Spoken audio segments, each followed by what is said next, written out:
Ator, o artista é pés na lama, coração na humanidade e o olhar para as estrelas.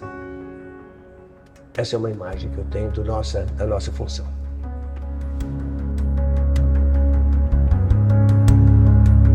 O ator, desde que seu fascinante ofício começou a ser retratado mais de 400 anos antes de Cristo, desperta atenção.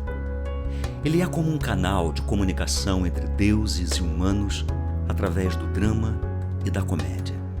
Seu próprio nome, ator, era o termo que até o século VII designava uma personagem. Pensando nisso, desenvolvemos laboratórios buscando experimentar diferentes formas de expressão de uma personagem. Mas como isso acontece? Mágica? Ciência? Ou simplesmente arte? Não fui eu! Quando acontece uma coisa errada, não cai ninguém. Mas eu não tô ligando. Se tu e a outra piranha não tiveram educação quando pequenas, que culpa tenho eu? Eu já disse que não fui eu.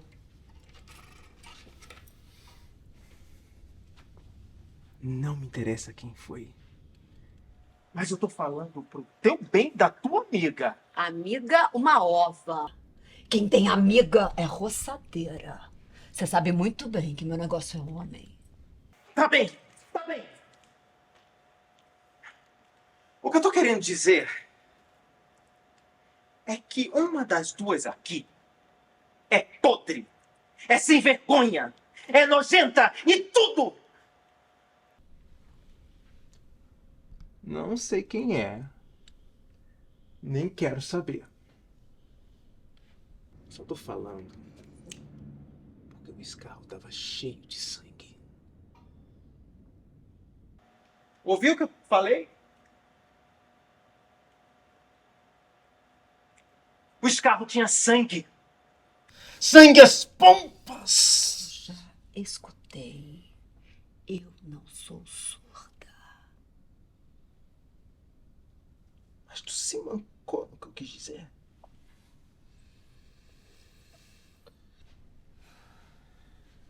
Uma das duas tá entralhada. Eu não sou. Não sei. Pois tá sabendo agora, eu estou te falando. Não te vi escarrar. Você quer ver?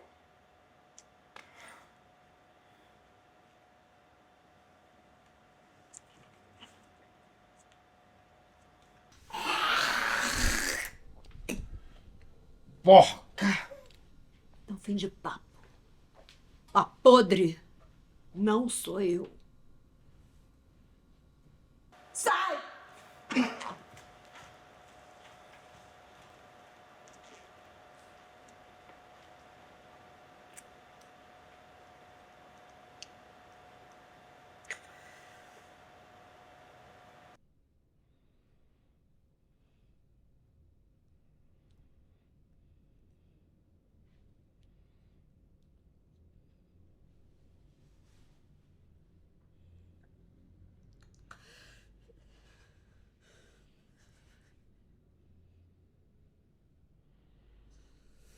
Para mim, não tem diferença na concepção ou na criação de um personagem, se ele for para o audiovisual ou para o palco.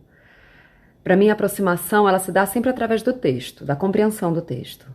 Claro, para o audiovisual eu também estudo muito a linguagem, a estética de quem vai dirigir, do fotógrafo, mas o meu trabalho, eu parto do texto, sempre. Eu parti dessa base, do texto, do jogo com outro ator, a gente estudou esse texto juntos no laboratório. Para a linguagem do audiovisual, eu criei para mim um ponto de concentração, para conter a explosão da cena. No audiovisual, o nosso abismo está em não representar, talvez, né? E como não representar e ter um personagem também ali, né? Como buscar aquelas coisas dentro de você e que a gente foi ajudado porque a gente teve a vivência da construção do teatro.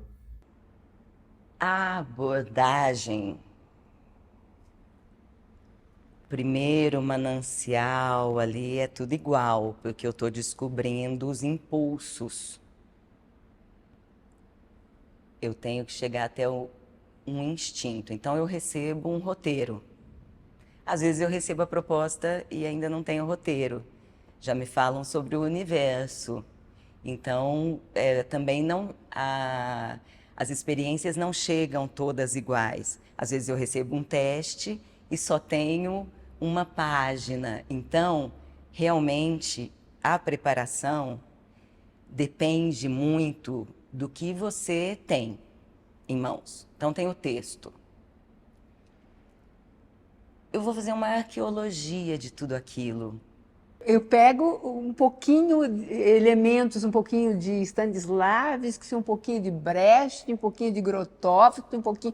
Tudo que, aliás, me mantenho sempre, quando tem alguma coisa interessante, como teve, por exemplo, as atrizes da Minuschini fizeram um workshop, eu participei. Eu sempre me interesso em me atualizar, em ver como diferentes diretores realizam seus processos.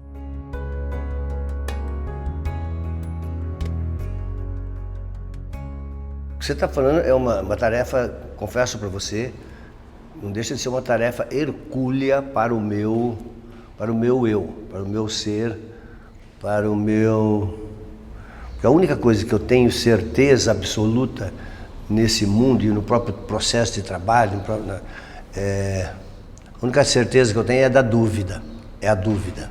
A única certeza que eu tenho é que a dúvida é que me move, num certo sentido. O lúdico no nosso trabalho, eu acho que deveria ser em todos os trabalhos, em todas as funções. O cara pode ser um médico, quando ele for trabalhar, ele vai feliz, lúdico para pegar naqueles instrumentos, lúdico para talvez fazer uma cirurgia, entendeu? Que ele está fazendo um trabalho de cura, está fazendo um trabalho, né, delicado.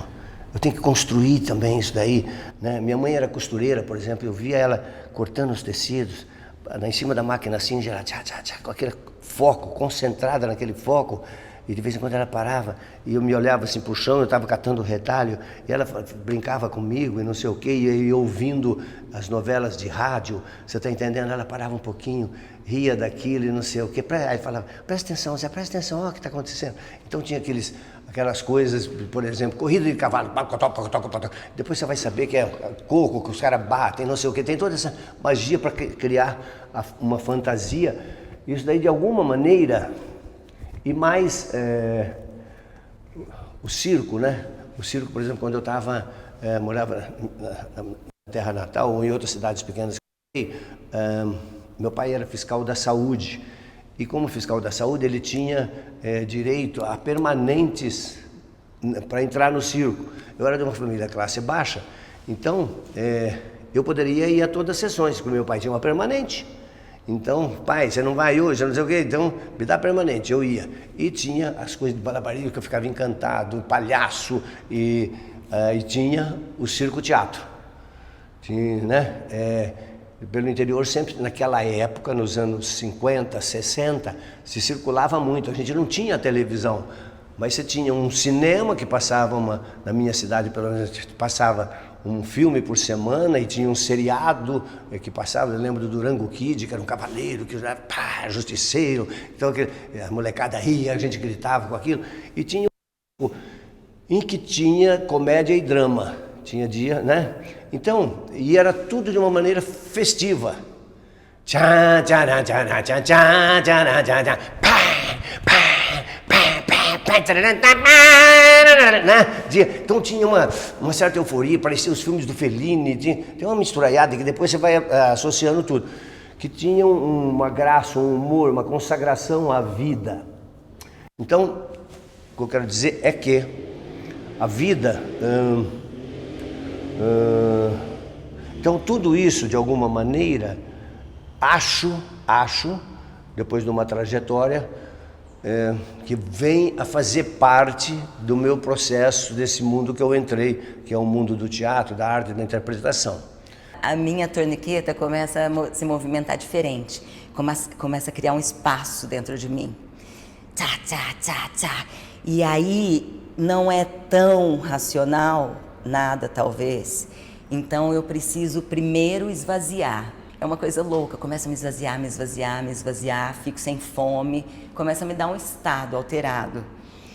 E é nesse estado de entrar em contato com algo que está vindo, que é como um nascimento. Porque é um jogo, né? O intérprete e a plateia, esse jogo. E essa diferença também, já apontando para você, é saber que você está ali em cena no teatro e você faz o enquadramento, né? Você é que traz o espectador para o lugar e para o gesto em que você quer que ele preste atenção, né? Eu aponto uma cama, quando eu estiver aqui, eu vou estar morrendo, eu vou estar me apagando. Então, eu quero que a plateia venha aqui comigo nessa cama. Então, eu trago a plateia para cá com esse gesto, né? Quando estiver morrendo, me apagando, eu sei que com esse gesto eu estou trazendo a plateia para cá, junto comigo.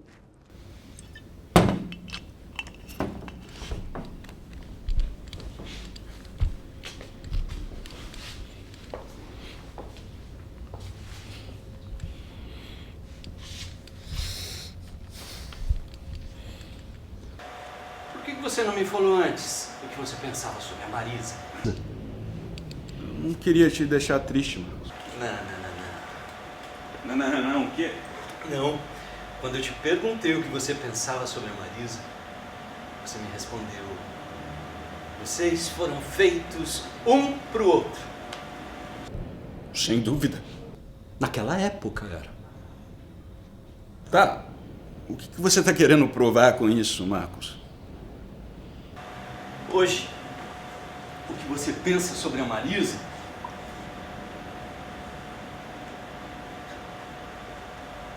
você pensa sobre mim não é tão positivo. Eu não tô entendendo. Tá entendendo, sim. Não tô não.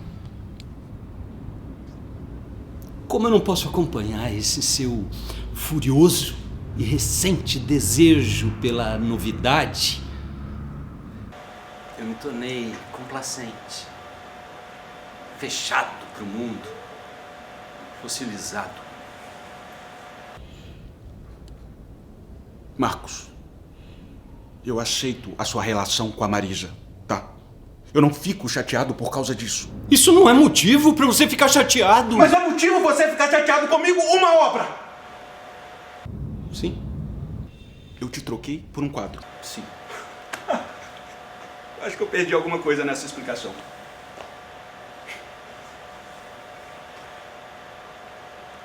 Não te troquei pela Marisa. Por quê? Eu te troquei pela obra? Sim. Eu te troquei pela obra. Sim. Pelo quadro e tudo que vem junto com ele.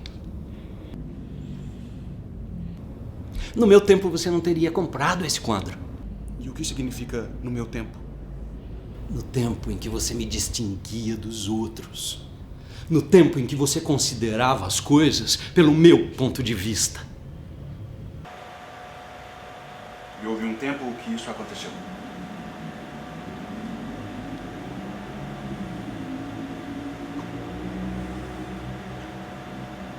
Isso é cruel. Isso é pequeno da sua parte.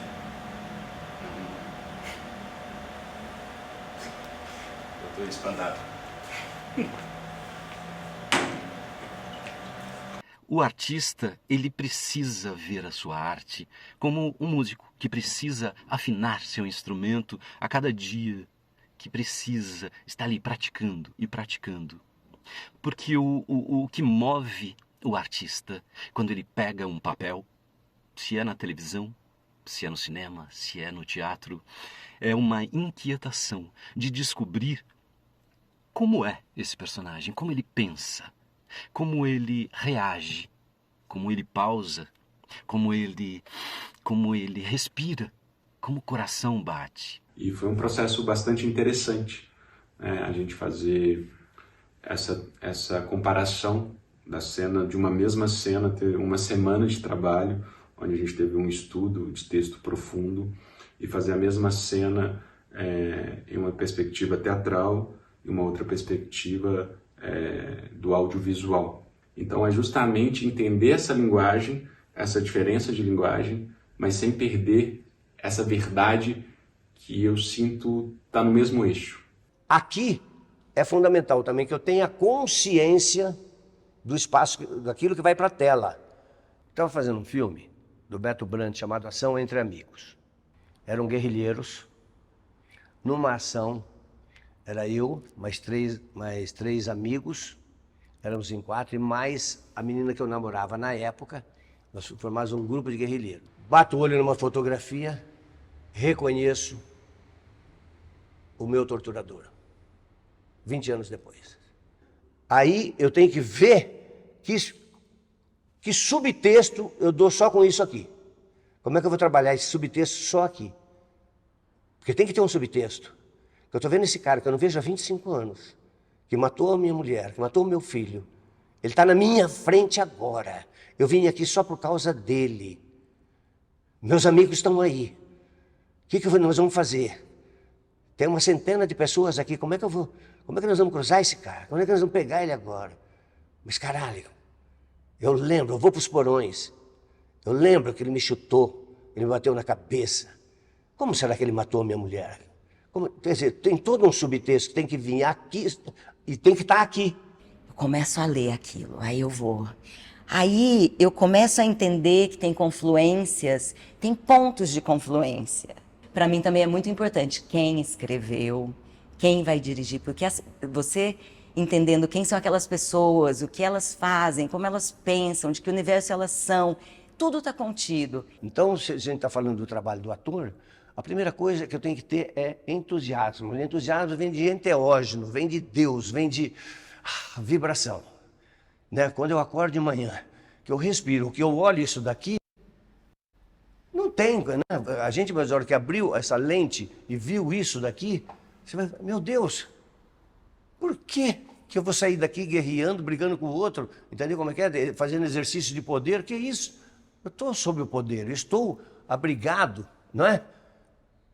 Não é? Então, acho que nós, seres humanos, isso tem que ter um olhar, e eu tenho que olhar isso com encanto, com prazer, e falar para as pessoas, olhem isso, e olhem o que nós estamos fazendo com isso. Eu não posso deixar de citar meu mestre, Antunes Filho. Quando eu participava das pesquisas, isso aqui chamava jogar para o vagalume, que é esse espaço aqui, que você vai jogando informação, você vai alimentando e vai jogando tudo nesses campos morfogenéticos, nessas conexões. E aí, isso vai ter um desdobramento quando você estiver absolutamente morto, não tiver nada, absolutamente esvaziado, e qualquer coisa que aconteça não é mais sua, tem um motivo, tem um porquê. Entusiasmo é fundamental.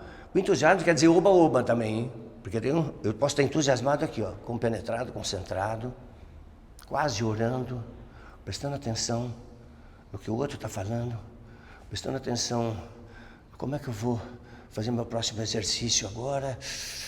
Ai, meu Deus do céu, entendeu? Mas a alma tem que estar numa vibração, tem que estar numa vibração. Eu posso estar fazendo o personagem mais cruel, eu tenho que buscar essa crueldade dentro de mim também, porque nós falamos sobre isso, nós estamos revelando almas. Às vezes eu escrevo um caderno inteiro sobre a vida, eu vou escrevendo. Aí no filme acontece uma coisa, um improviso, dá um espaço e vem uma frase daquilo tudo, daquele caderno inteiro, pontual. E aí aquilo cabe. Então, às vezes não uso nada, mas tudo aquilo não uso na frente, né? Não uso na expressão da fala, mas aquilo tudo é dramaturgia. Então eu construo uma partitura, independente da expressão. Se eu estou no teatro e aquilo tudo que eu alimentei lá no vagalume, na hora que eu estiver em cena, na hora do ação ou do 3 sinais, ou do nada, como uma performance que começa de repente, em qualquer instância de início, o que eu vou fazer é aquilo que eu falei no princípio. Esvaziamento completo. Então, como é que nós vamos trabalhar, então, a fisicalidade desse cara? Então, aí entra uma outra abordagem pós-texto. Como é que nós vamos trabalhar? Pô, eu quero... Ao mesmo tempo tem uma culpa cruel dentro da gente, né? Tem um lado humano dele, que eu não posso largar isso. Ai, mas a minha mãe está aqui. É a mãe, cara. É a mãe. Mas eu não posso largar aqui o meu sucesso. Entendeu? O sucesso está na minha mão aqui agora. Como é que se eu não atender agora, entendeu? Eu preciso estar lá. Mas a minha mãe está morrendo. Como é que Então, como é que eu trabalho essa contradição no corpo? Como é que eu vou trabalhar esse quero ir, mas tem que ficar, quero ficar, mas tem que ir? Como é que então, existem várias maneiras de se abordar isso. É tudo junto. O meu corpo, a minha voz, o meu comportamento, a musculatura, ela é mínima, né? Então, eu tenho que conhecer essa musculatura. Que sentimento é esse? Como que eu sinto isso? Só que eu já me vulnerabilizei. Eu ainda não mexi exatamente. Ela vai se movimentando assim. Aí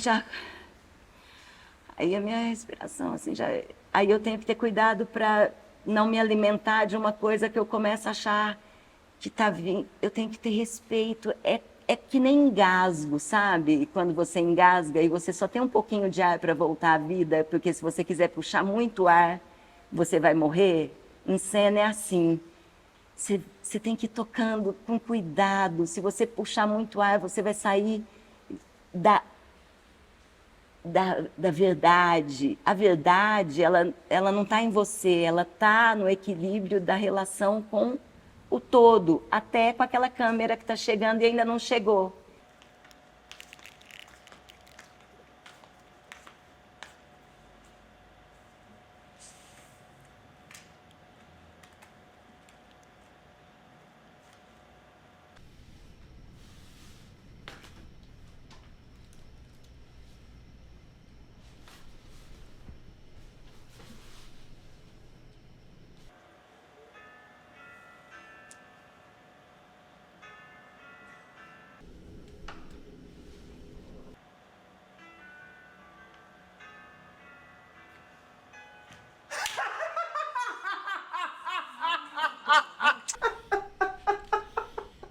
Puta susto que tu levasse. Por que tu não bate na porta antes de entrar? Queria te pegar no flagra. Essa aqui é a tua. Sabia que ia te encontrar aí sentada feito uma vaca prenha. Quer fazer mais nada? Eu tô na campanha.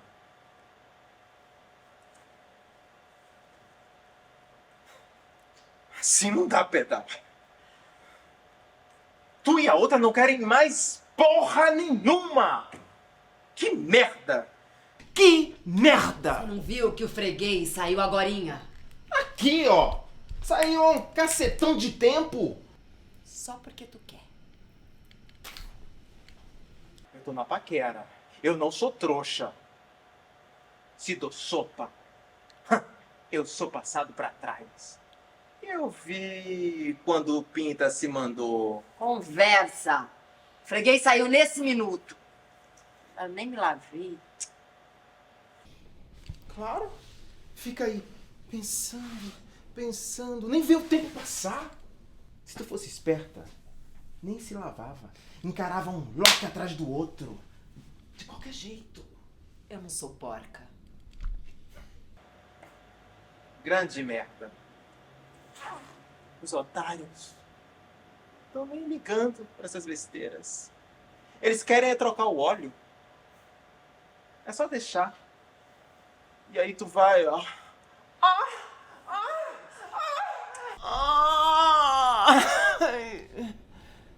E deixar andar. Eles saem certos que agradaram. E é melhor para ti. É só tu me escutar que vai chover na tua horta. Ou na tua. Na dos dois. Nós somos sócios, porra! Eu entro com o batente e tu fica com a grana. Queria eu fazer mexer. Não ia dar moleza. Fazia uns 20 mexês por dia. E com cara de alegria. Com essa tua cara, tu ia morrer de fome.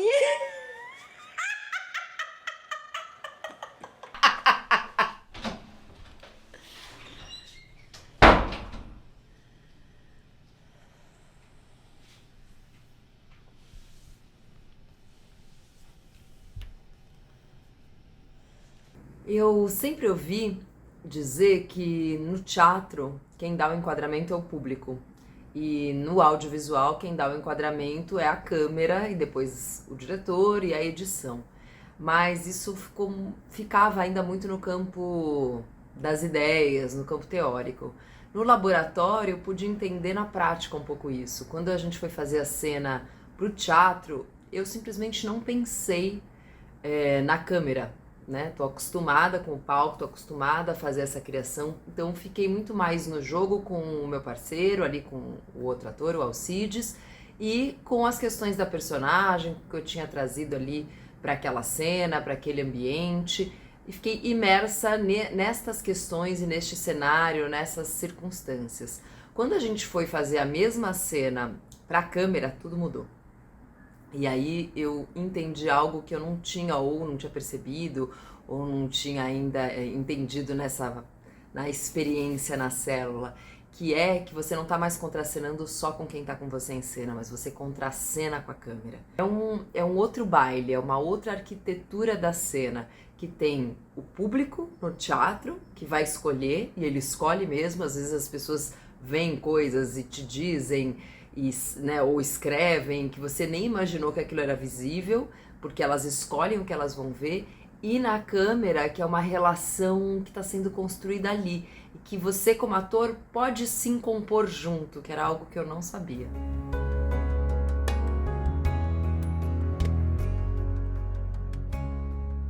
Eu sempre afirmo isso, que eu fiz um espetáculo que era todo de texto, que eram 2 personagens só, e direção do Antônio do Valle, do Mrozek, chamado Os Emigrados, que eram 2 personagens, e de vez em quando a gente brigava ou discutia, não sei o quê, e buscava a cumplicidade do público, ou o comentário do público, ou o que ele está falando. E isso também criava uma coisa diferente na relação palco-plateia. Isso também é técnica, é matemático também, porque o Clau trabalha em cima de uma matemática, mas eu não queria deixar de dizer também que toda a experiência, pouca ou muita que eu tenho, também é fruto da minha relação com todos esses meus companheiros. Porque o teatro, acima de tudo, ele é grupo. Assim como eu vejo também a possibilidade disso no cinema e até na televisão. Eu acho que talento é muito importante para qualquer atividade, né, em artes, mas o talento não resiste se você não for uma pessoa dedicada, estudiosa, que leva o seu trabalho muito a sério, que acha que a Fernanda fala uma coisa maravilhosa, você vai morrer se você não fizer isso, sabe? Que é a vocação, né? Que você vai morrer se você não fizer esse filme, essa peça, esse trabalho, isso vai te deixar doente, então você é do ramo. As pessoas sempre acham que ator está sem fazer nada se ele não está no set, né, trabalhando. Todo dia é dia de pesquisa. Eu abro, sei lá, um caderno de 1982, que eu já escrevia meus diários, e eu vou tentar entender entre aquilo e aquilo que aconteceu, que tema é esse, que tema era dominante na minha vida naquele momento, porque quando eu vou fazer uma personagem, eu tenho que entender a linha de força dela. O trabalho em grupo é um trabalho muito rico, porque vai te dar N experiência, a gente vai cair várias vezes, vai levantar várias vezes, mas se você tiver um grupo que ajude a pensar, a trabalhar junto, a exercitar, então o trabalho do grupo possibilita também muito exercício. Todo ser humano me interessa, qualquer história é importante. E aí você vai treinando, às vezes você está trabalhando, precisa ganhar dinheiro, não está fazendo um curso que é caro, que você não pode pagar, mas você está percebendo o que está acontecendo com seu irmão na sua casa. E aquilo está te formando melhor do que aquele curso milionário que você está pagando, mas não está percebendo nada, só está indo lá para dar seu close vazio. A gente muda a vida das pessoas, né? As pessoas estão ali às vezes e elas entram nesse universo da arte, qualquer que seja a arte, e elas podem abstrair um pouco dessa, às vezes, da vida terrível, da vida, às vezes, massacrante que elas estão levando. A arte pode tirar isso, fazer elas deslocar um pouco, né? Para um outro estado. Uma vez, me perguntaram numa entrevista, fiz uma entrevista, fiquei 1 hora falando, aí a entrevistadora falou assim, bom, Zé, deixa então último pensamento pra gente aí. Aí eu fiz, um pensamento? Deixa um pensamento pra gente, o que você acha, o que você quiser. Desarme em si. Aí a pessoa disse, sim, mas você não vai deixar? Eu falei, um pensamento? Desarme em si. Sim, mas você não vai deixar uma frase? A frase é, desarme-se, ponto final. Ué, entendeu? Então, se quiser mais explícito, eu acho que a gente tem que se desarmar, estar mais desarmado, com menos defesa desse mundo, acreditando mais. Eu falo assim, até o fim da vida, vocês vão lembrar desse instante, desse momento, e vocês vão chorar até o fim da vida.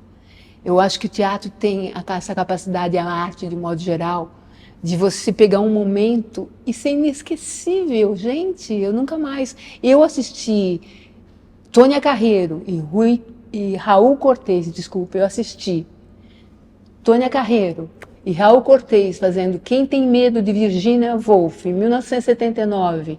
Eu era uma aspirante ao teatro, no Teatro Municipal de São Paulo, sentado lá em cima, no camarote, porque eu não tinha dinheiro para pagar. E eu...